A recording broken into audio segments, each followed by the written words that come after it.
Tatay Digong Duterte, may magandang balita. Isang online doktor may napapansin na kakaiba kay Bongbong Marcos. Amy Marcos binanatan ang partido ng kanyang kapatid na si Bongbong. Yan po ang inyong mapapakinggan. Naniniwala po yung lead counsel niya ni dating Pangulo Rodrigo Duterte na meron pong matibay na argumento para ibasura ito pong kaso na kinakaharap sa ICC ng ating dating Pangulo bago pa man magsimula yung trial. At bago pa man magsimula yung confirmation of charges hearing, ika niya, no? Ayon po ito kay Nicholas Kaufman, lead counsel po niya. Umaasa siyang maipapatigil niya ang kaso bago pa man kumpirmahin ng ICC mareklamo laban kay Duterte. So, prior to the confirmation of charges hearing na scheduled po sa September 23, ilalaban umano niya ang argumento na walang jurisdiksyon ang ICC sa naturang kaso. Kung iyong maalala doon sa ating discussions, Pat P, ito yung nilalaman ng dalawang dissenting opinion. Remember? Noong tayo sa pre-trial chamber, hindi tayo ng appeal sa appeals chamber, no?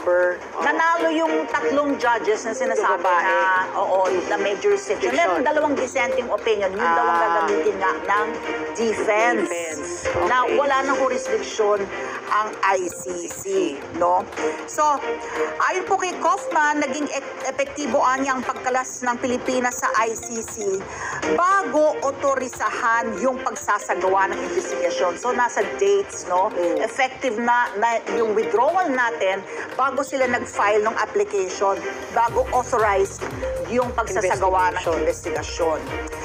Sakali niya makumbinsi niya hukom sa pre-trial na wala nga jurisdiksyon ng korte sa kaso, wala na ring mangyayaring confirmation of charges hearing. Hindi naaabot sa September 23. Hindi naaabot dun sa September 23 na confirmation of charges hearing. Diyan po ilalatag ng prosecutor at defense yung kanilang mga ebidensya. So sa kabila po ng pagkalas sa Rome Statute ng Pilipinas noon pong 2019, no? Naninindigan po ang ICC. May jurisdiction pa rin ito dahil nangyari umano yung mga alleged crimes against humanity nung panahong miyembro pa ng ICC ang Pilipinas. At yung petsa niyan, DDS pa, Davao Death Squad. November 1, 2011, nung panahon po na siya ay mayor ng Davao, hanggang March 16, 2019, which was the date na effective yung withdrawal natin from the Rome Statute. Naharap si Duterte sa reklamong murder as a crime against humanity dahil sa mga EJK, extrajudicial killings, kaugnay ng kanyang war on drugs. Tinuturing din ni Kaufman bilang critical na issue para sa depensa ang pagkakaaresto kay Duterte noong March 11 at yung mabilis ang pagdala sa kanya sa ICC sa The Hague. Para kay Kaufman, kidnapping o extrajudicial rendition po ang nangyari. Hindi niya naobserba ang tinatawag na due process. Nilabag daw nito ang batas ng Pilipinas. Dapat anyang iniharap si Duterte sa korte rito muna bago siya sinakay sa eroplano at dinala sa The Hague. Nangangamba lang si Kaufman na maaaring mag-alangan ang ICC na bitawan ang isang ganito ka-high profile na kaso. Ayon kay Kaufman, halos araw-araw niyang binibisita si Duterte sa ICC Detention Center at nakakaagapay naman daw anya si Duterte sa realidad ng buhay sa loob ng Pilipinas. Ipanalangin po natin naway mapapaaga ang paglaya ni Tatay Digong. 80 years old na po ang ating tatay. Siguro naman karapatan niyang manatili sa ating bansa, samantala isang doktor na si Gary Say ang nakapuna sa kakaibang kalagayan.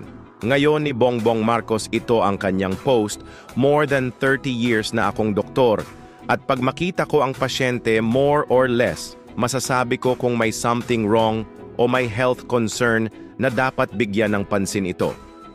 Sana magpa-executive check-up ang ating mahal na Pangulo. Sinabi rin ng doktor, hindi po edited o fake photo yan. Ito po yung video just today. Hinihingal, manas ang mukha, may skin discoloration and teary eyes. Bad physical signs. March 28, 2025. Good morning, everyone, and we are very, very happy to be here and to receive the Secretary of the Department of Defense of the United States, Secretary Pete Hegseth, for his visit to the Philippines. We are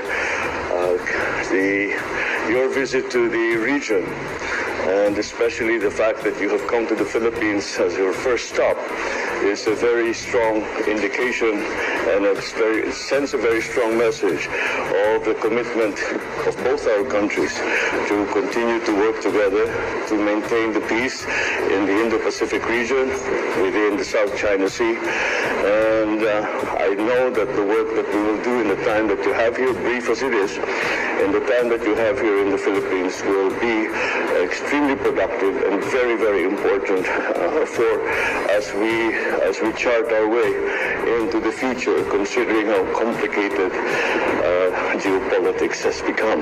But nonetheless, before we get to that, let me just welcome you.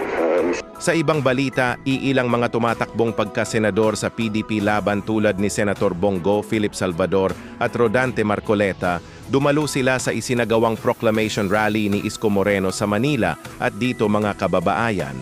Mukhang naligaw ang kapatid ni Pangulong Bongbong Marcos na si Amy Marcos at dito nga ay kanyang pinaliwanag kung bakit siya lumayas sa partido ng kanyang kapatid. Ating gagawing Senador Rodante Marcoleta, si Senador Gringo Honasan, si Mr. Malasakit Bongo, Amy Marcos, Philip Salvador. At nagkahidwaan, naghati-hati ang sambayan ng Pilipino sa pagka-aresto ng dating presidente natin, Rodrigo Roa Duterte.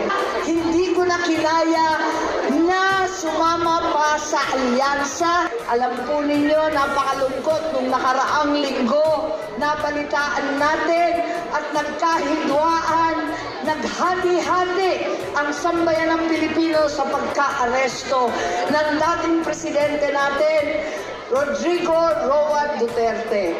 Ako'y naglunsad ng isang investigasyon sa Senado at natuklasan na sangkatutak na irregularidad ang nadama. Kaya para sa akin, isang matinding dagok sa ating soberanya na pinaglaban dito sa Manila at sa buong kapulungan ang nangyari. Kaya hindi ko na kinaya na sumama pa sa alyansa. Ang ginawa ko, maghanda na lang tayo na mga panyang mag-isa.